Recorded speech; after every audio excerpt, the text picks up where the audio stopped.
بسم الله الرحمن الرحیم. باب الولیمتی. ولیمه په واده کې چې کومه روټۍ کولی شي، دعوت کولی شي، دقې ته ولیمه ویلی کېږي. ولیمه چې ده نو دا سنت ده او اصل کې دا هغه روټۍ ته ویلی کېږي چې کومه د نکاح نه وروستو کېږي. د نکاح نه مخکې چې کوم کېږي عموما زمون خلک د نکاح نه مخکې 2-3 موقعو باندې روټۍ ورکوي. اکثر اوس خو موږ ورته وایو، خلک پوه یم شو، د ګوړه د واخیر کې نکاح تړي. چې کله نکاح وتړي نو د هغې نه پس بیا دا روټۍ ټولې صحیح شي. خو چې باقاعده نکاح نه شوي او د هغې نه مخکې روټۍ کوي، مثلا دا خوړې کوي او جوړې کوي او یا څه کوي، یا د واده په شپه باندې کومه روټۍ کوي، نو دا یو په ولیمه کې راځي نه. البته بیا د دې خوړل څنګه دي، نو کم چې د واده په شپه باندې کېږي خاص د میلمنو دپاره، هغې کې خو څه ممانعت نشته، بس یو میلمستیا ده. د دې نه مخکې چې کومې کېږي دا خوړې مړې چې دي، نو دا رسم و رواج دی، پابندي ضروري نه ده. که چا وکړله په غیر د ریاکارۍ نه او په غیر د اسراف نه، بغیر د زیتي نه، نو څه خاص ممانعت به نه وي. البته د حد نه زیات دا بعضې خلک کوي، ګډان پکې حلالوي او غواګانې حلالوي او څه حلالوي، نو د حد نه زیات بیا په دې کې اسراف کول چې دی بیا مکروه کېږي، بیا پکې ګناه ده.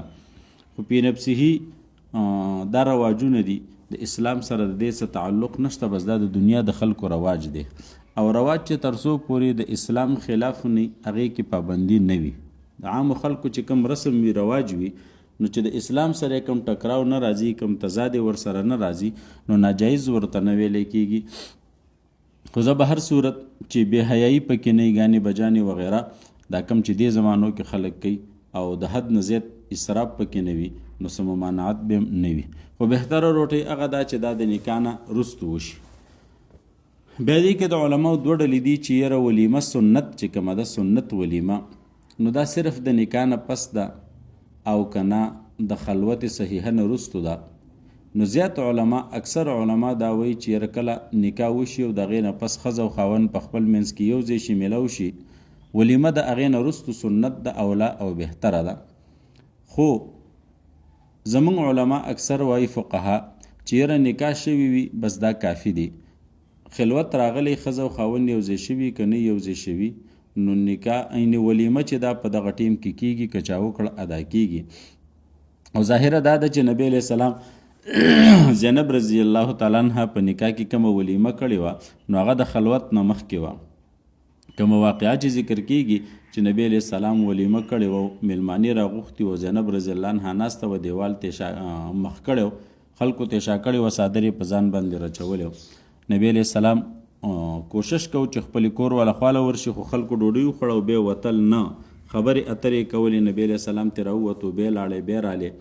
نو چې کله خلک ووته، نو بیا نبی علیه السلام خپله پرده راښکله، خپل کور والا خواله ورلې. نو هغې نه داسې معلومیږي چې رسول الله مبارک د نکاح نه وروستو د خلوت نه مخکې دغه ولیمه کړې وه. نو د خلوت نه مخکې ولیمه کول جایز دي، خو به هر صورت نکاح مخکې ضروري ده چې نکاح وشي. نو ولیمه سنت د فرض او واجب نه ده، بهتره ده چې وشي، او څه خاص مقدار یې نشته دی چې څومره پکار ده. کم از کم 3 کسانو باندې خوراک مراک وشي، بس دغه کافي ده. که هغه د چیو ترتیب وي او که هغه د ډوډۍ ترتیب وي، که هغه دغه شانته مثلا څه پروټ موټ وي یا نور څه خوراک ورله برابر شي، خو دې ټولو سره ولیمه چې ده نو دا ادا کېږي. خامخا غټ پروګرامونه او غټې ډوډۍ دا پکې ضروري نه دي. خو که د چا وس کېږي وي کې، نو ښه خبره ده، بهتره ده. خو بیا به پکې د یو خبرې لحاظ ساتي، دغه وروستو حدیث کې هغې طرف ته اشاره راځي چې کله ولیمه کوي او مثلا غټه روټۍ کوي، ډېر خلک ورته راغواړي، نو بلا تمیز بیا راغواړي، بیا به په دې کې دا فرق نه کوي چې دا اجي صاحب راوغواړه او دا بل ګاونډي پرېږده، هغه بل اجي صاحب راوغواړه او دا بل ګاونډي پرېږده. نه، صرف اجي صاحبان به ورته نه راغواړي. که صرف مالداران او د غټو غټو نومونو والا غټ اجي صاحبان یې ورته راوغوښتل او فقرا غریبانان پکې نه وو، نو بیا دا شر و طعام ورته ویلی کېږي، بیا دا بد خوراک دی، بې برکته خوراک دی، سپېره خوراک دی. او که عام راوغواړي، لکه عموما زمونږ خلک چې کوي، کلي ګاونډ علاقه کې جواب وکړي، لکه وایي کور سر سړی راشي، نو د کور سر سړي مطلب دی که غریب دی او که مالدار دی، نو بس راضي وه. نو دقه طریقه ډیره بهتره ده. عن انس رضي الله تعالى عنه ان النبي صلى الله عليه وسلم راى على عبد الرحمن بن عوف اثر سفرتین په عبدالرحمن ابن عوف رضی الله تعالی عنہ باندې رسول الله مبارک وکتل چې داسې د سفرت یعنی د زیړوالي اثرات پې باندې دا زیړ رنګ چې دی نو دې ته خلوف ویلی کېږي په احادیثو کې زموږ د فقه کتابونو کې ورته خلوف ویلی کېږي نو دا داسې یو رنګ دی چې دا د زنانو دپاره دی په دې کې چونکې د بی اثرات هم وي او خوشبویي هم پیدا کوي نو د نارینهو دپاره دا منع دی رسول الله مبارک تېنه منع کړې وه په هغه زمانه کې د کپړو دا رنګونه دا اوس چې موږ کوم کپړې استعمالو دا پاخه رنګونه دا قصې خو نه وي بس کپړه به سازولم په ګوتو باندې به ورله چې رنګ ورکاو نو کچه رنګونه به کچه د هغې به زه تاسو ته مثال درکړم شاید تاسو ته هم پته نه خو زموږ په دور کې داسې وه چې کله به د زنانو د دیوالونو له رنګونه ورکول یا به ګلونه پې جوړول نو دې دپاره به 2 شیزونه راوړل یو ته به موږ سره خاوره ویله سره خاوره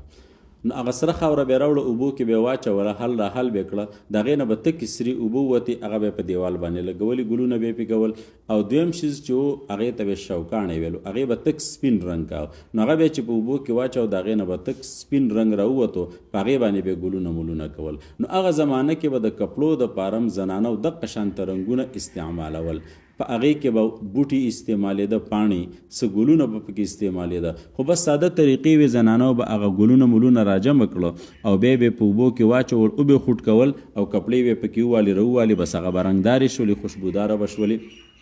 یا به د ونې پاڼې را کټ کړې او هغه د ونې پاڼې به چې وي نو هغه به اوبو کې واچولې او بیا ټکولې او به خوټ کولې بیا به په هغې کې کپړې ووالې نو هغې به رنګدارې شولې نو هغه رنګ به داسې و چې یو 2-3 پیرې به د کپړې وینځلې نو هغه به ترېنه بیرته تللو نو کچه رنګ ورته ویلی کېږي کچه رنګ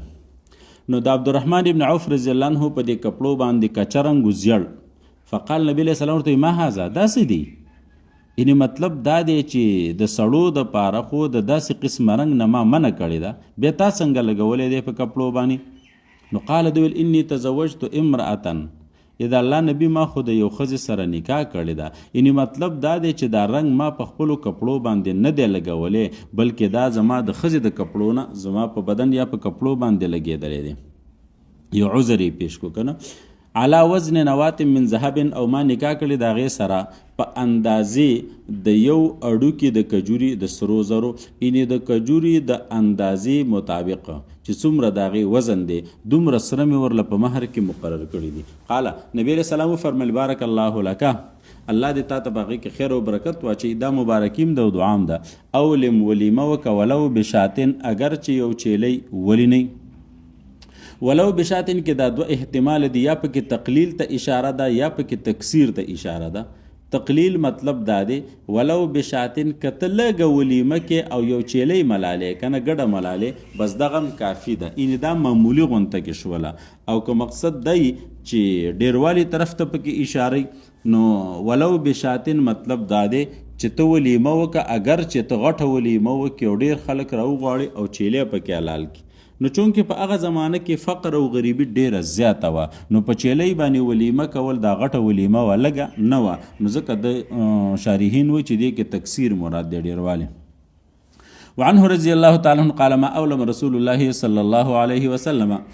ولیمه نه د کړې رسول الله مبارک علی احد من نسائه په یو ښځو باندې ما اولما نو دا اولنۍ ما چې د ما اولمه کې دا ما نافیه ده او دا دویمه چې ده نو دا په معنا د مثلو سره ده یا په معنا د الذي سره ده ما اولمه علی زینبه یعنې دومره ولیمه رسول الله مبارک په بله ښځه باندې نه ده کړې څومره ولیمه چې نبی علیه السلام په زینب رضی الله تعالی عنها باندې کړې ده اولمه بشاتن ولیمې کړې وه په چیلۍ سره یا په ګډه سره دا شات ګډې چیلۍ دواړو ته ویلی کېږي وعنه رضی الله تعالی عنه قال اولم رسول الله صلی الله علیه وسلم ولیمه وکړه رسول الله مبارک حين بنا بزینب کله چې د زینب سره نکاح او واده وشو زینب بنت جحش چې دا د رسول الله مبارک د داسې د ماما لور یا د ترور لور وه او زید رضی الله عنه یې کړې وه او بیا هغه ورله طلاق ورکو او په اسمانونو کې الله رب العزت د نبی علیه السلام سره نکاح وکړه فاشبع الناس خبزا ولحما خلقی پوره موړ کړو په ډوډۍ او په غوښه باندې وعنه رضی الله تعالی عنه قال ان رسول الله صلی الله علیه وسلم اعتق صفیه رسول الله مبارک صفیه آزاد کړله وتزوجها او به د هغې سره نکاح وکړله د یهودو یو غټ لیډر حیی ابن اخطب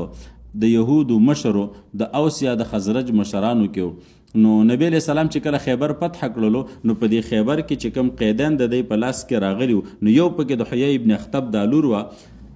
صفیه رضی الله تعالی عنها.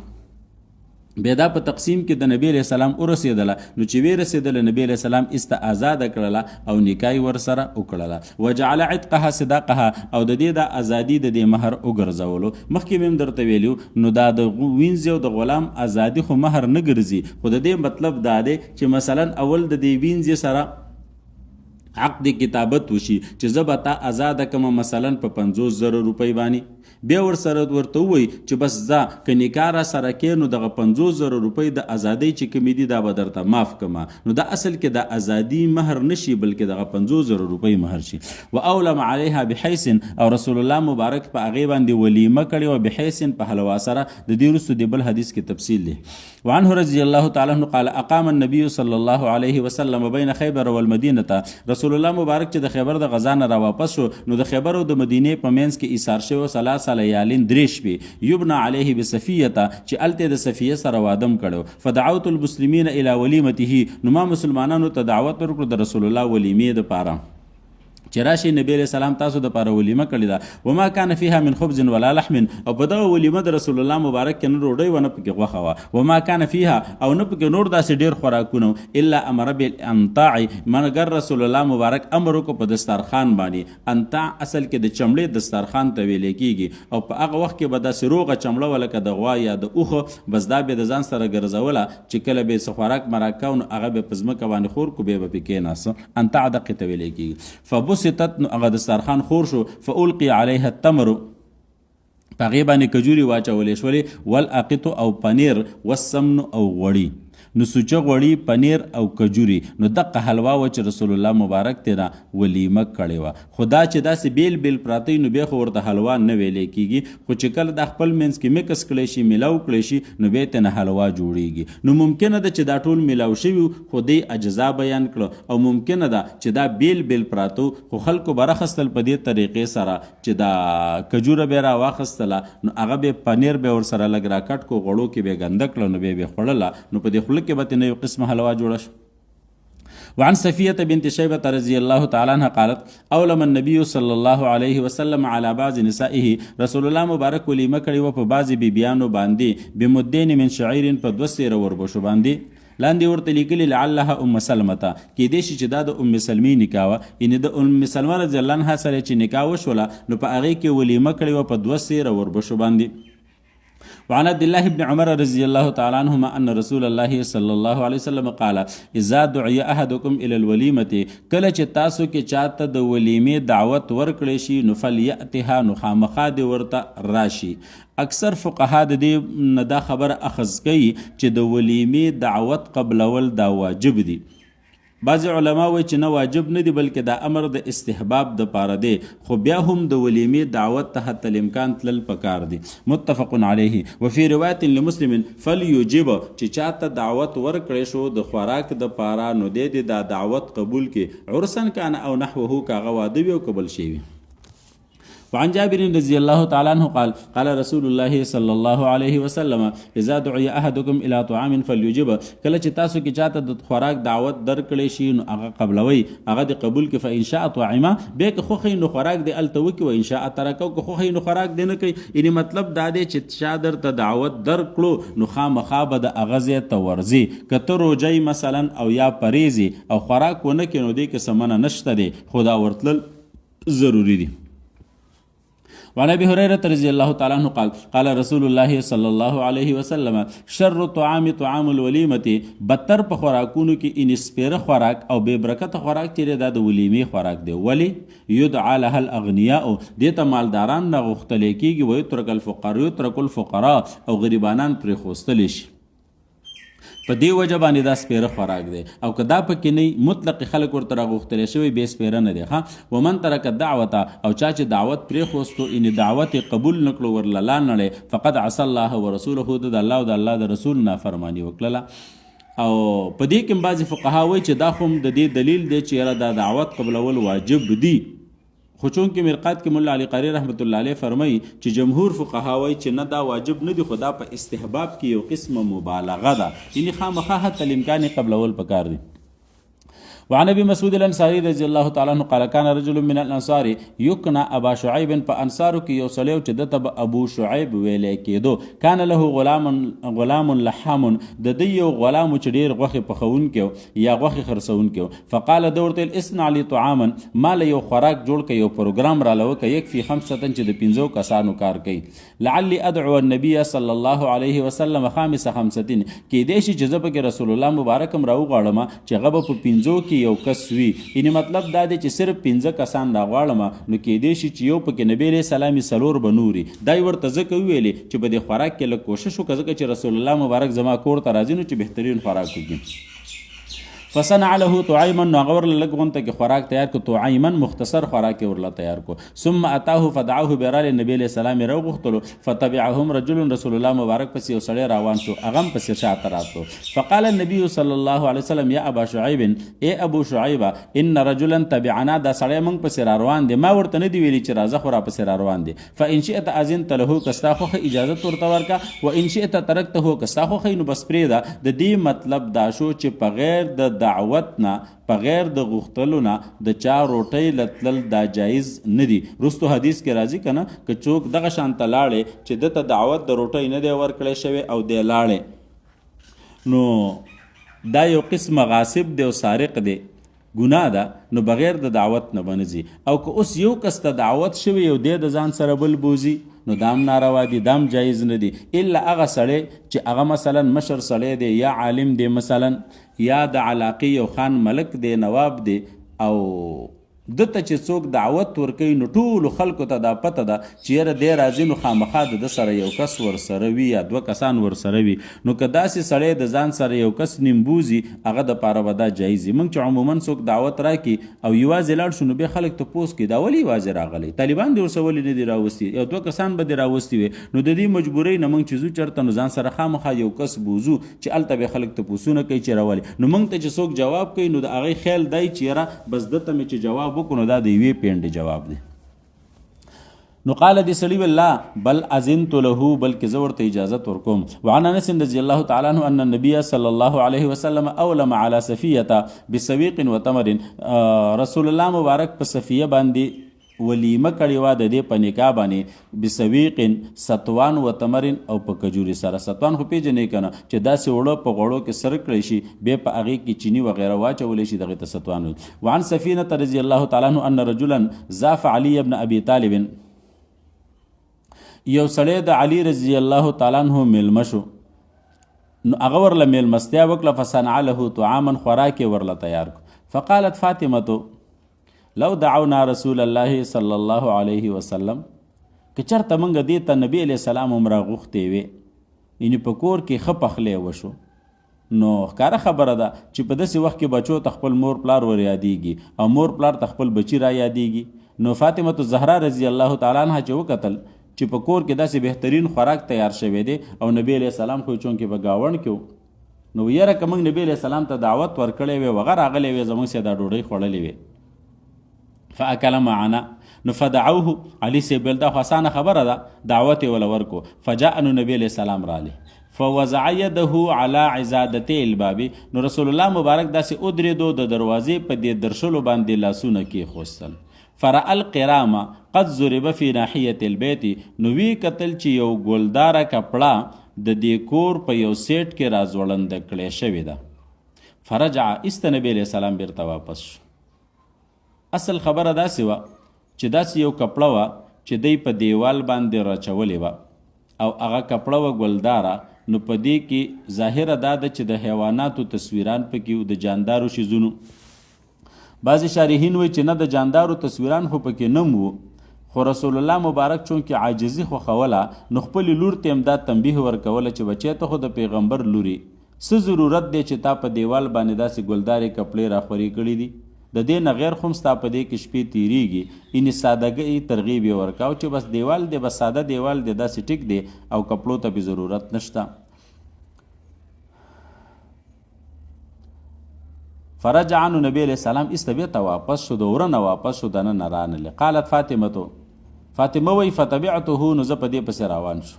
فقلت ما ورته یا رسول الله ما ردک څه شي را واپس کړي ته خو زموږ د وره پورې راغلی بیرته ولې واپس شي. قال نبی علیه السلام وفرمایل انه لیس لی چې زما د پاره مناسب نه دي او دی داسې ویلې لیس لنبي چې د پیغمبر د پاره مناسب نه دي ان یدخل بیتا مزوقا چې داسې کوټې ته ننوځي چې هغه مزینه کړی شوي نو د پیغمبر د پاره دا مناسب نه دي. اوس خو ښځې په کوټو کې هغه خپلې چپړ یو بنګړي او مرداري به راځوړل کړي په دې باندې کوټې ښایسته کوي. د زنانو چې دا کم سامانونه دي که دا مثلا چپړې دي او که دا بنګړي دي او که داسې نور دا د غاړو ماړو دا د زیب و زینت سامانونه دي دا یاد ولرئ دا چې په کم کمره کې وي او دې کمرې ته یو داسې سړی راځي چې د دې ښځې سره نکاح کیږي نو دا ښځه په دې باندې سخته ګناهګارېږي الا که په بند المارۍ کې دي خو چې شیشه ورته نه نو ښځې خو یې د قصده په شیشو کې لګوي چې بار خلک یې ویني او بیا خامخا کمرې ته چې نور څوک نه مثلا د خاوند ورونه راځي یا د هغه ورېرونه یا د تره زامني یا د دې څوک داسې د تره زامن یا اخوا دېخوا څوک راځي او بیا په دغه کمره کې کینی نو داسې قسمه شیزونه لګول په کمرو کې ښکاره دا جایز نه دي. وعن عبد الله بن عمر رضي الله تعالى عنهما قال قال رسول الله صلى الله عليه وسلم من دعيا فلم يجب چاته چې دعوت ورکړې شو او دعوت قبول نکو فقد عصى الله ورسوله ومن دخل على غير دعوت او څوک چې لاړې د چاکور ته خوراک ته ورلې او په غیر د دعوت نه هغه بللې نو دخل سارقا نو دی چې داخلېدو نو دی یو غلو وخرج مغیرا او دی چې اوس راوځي نو دی مغیر دی مطلب چې د چا کور ته ورشي او په زور په زبردستۍ د هغې د کور نه څه شی راوالي موږ ورته لوټ مار وایو نو یو قسمه دی غاصب دی لوټ مار یې وکړو. وعن رجل من أصحاب رسول الله صلى الله عليه وسلم أن رسول الله قال إذا اجتمع الداعيان کله چې تا ته دوه داعیان راجمع شي یعنې دوه کسان درته په یو ځل باندې دعوت درکړي یو وایي زما کور ته روټۍ له راشه بل وایي زما کور ته روټۍ له راشه نو فعجب اقربهما بابا د هغه سړي دعوت قبول کا چې د کم یو دروازه درته نږدې ده ځکه چې دواړو له خو په یو ځل باندې تللی نه شي چې ټیمونه هم یو دي وخې یو دی دواړو له خو نه شي تللی نو هغه کس له ورشه چې د چا دروازه درته نږدې ده وان سبق احدهما او که یو مخکې راغلی او بل وروستو راغلی نو فعجب الذي سبقه بیا د هغه سړي دعوت قبول کړه کوم یو چې مخکې راغلی.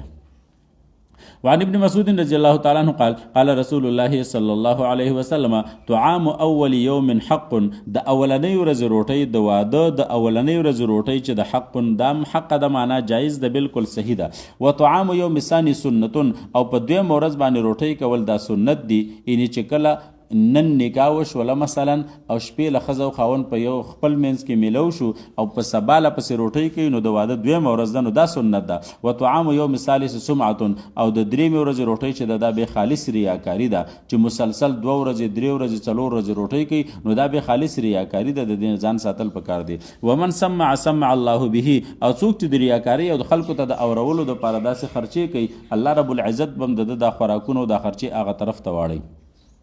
وعن اکرمة عن ابن عباس ان النبي صلى الله عليه وسلم نهى عن طعام المتباريين رسول الله مبارک منع کړی ده د خوراک د هغه دوو ریاکارونه چې دواړه په ضد باندې خوراک کوي یو واده کړی مثلا او د بل د قصد پې دومره خرچې وکړي دا بل اوس د هغه د قصد پې خرچه کوي دا متباريين دي نو نبی علیه السلام د دې نه منع کړی ایو کله چې دا دې وخوړی شي که چېرته داسې دوه ودونه چې هغه په ضد باندې روټۍ کوي په خپل منځ کې ورانوي مثلا او تربورانې د یو بل په ضد باندې نو په کار دا ده چې سړی یو لم لاړ نشي. الفصل الثالث عن ابي هريره رضي الله تعالى عنه قال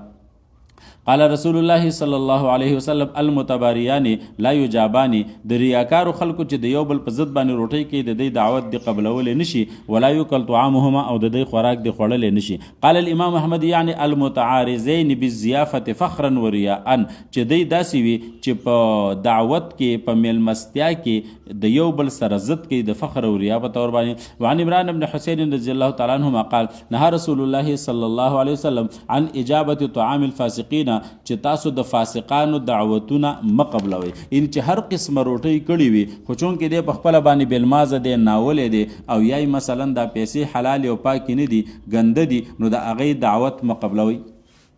وعن ابي هريره رضي الله تعالى عنه قال قال النبي صلى الله عليه وسلم اذا دخل احدكم على اخيه المسلم کله چې په تاسو کې څوک د یو مسلمان رور خوا ته راشي فليأكل من طعامه نو د هغه خوراک دی وکړي یعنې که هغه سړي ورله مخې ته کوم شی راوړو نو ودې خوري ولا يسأل سوال دې ترنه نه کوي چې دا راله وکه او دا راله وکه ویشرب او سکلم دی وکي که څه شی ورله مخې له راوړو من شرابه ولا یسأل خو سوال دی ته نه کوي. روى الاحاديث الثلاثه البيهقي في شعب الايمان وقال هذا ان صح که دا احادیث چرته صحیح وي نو فلأن الظاهر ان المسلم لا يطعمه